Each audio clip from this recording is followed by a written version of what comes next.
Hoy, Sara Duterte, huwag ka magkamaling gamitin sa politika yung batang namayapa, ha? Ang ina ka, magtatanong ka pa kung saan mo pupuntahan ang bata, kung saan na nakaburol. Napakabastos mo, animal ka, ha? Irespeto nyo yun. Irespeto nyo yung batang yun dahil may dangal yun. Dapat kayong mga bastos na mga manggagamit, hindi kayo dapat pumupunta doon. Ang ina nyo, kung gusto nyo tumulong, ipadala nyo. May GCash, may bangko. Huwag nyo ipakita yung mga pagmumukha nyo doon. Gagamitin nyo lang sa pamumulitika ang bata. Ang ina nyo, patahimikin nyo yung bata. Wala kayong nagawang mabuti. No? Nagsumikap yun, hindi nyo tinulungan. Pagkatapos ngayong wala na, saka kayo tutulong. Utang ina nyo. Gagamitin nyo, naglabasan kayo, ha? Naglabasan kayo mga DDSK, putang ina kayo. Naglabasan kayo para magamit nyo yung bata sa politika, ha? Ang kakapal ng mga mukha nyo. Ha? Ang kakapal ng mga mukha nyo. Maghanap kayo ng gagamitin nyo. Mga kapwa nyo, tangat, bobong gamitin nyo sa pamumulitika. Sari-sari kayo.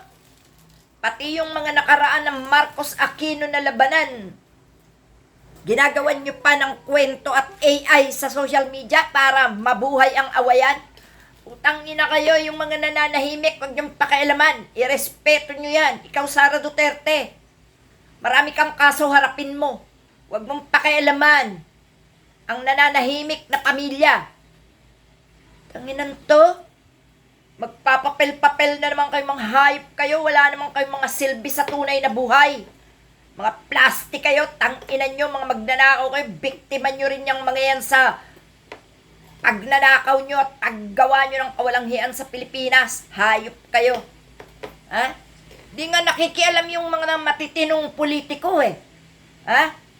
Makialaman sila, nakikisimpatya, pero hindi nila tangkang gamitin sa politika. Hindi katulad mo, tangina mo ka.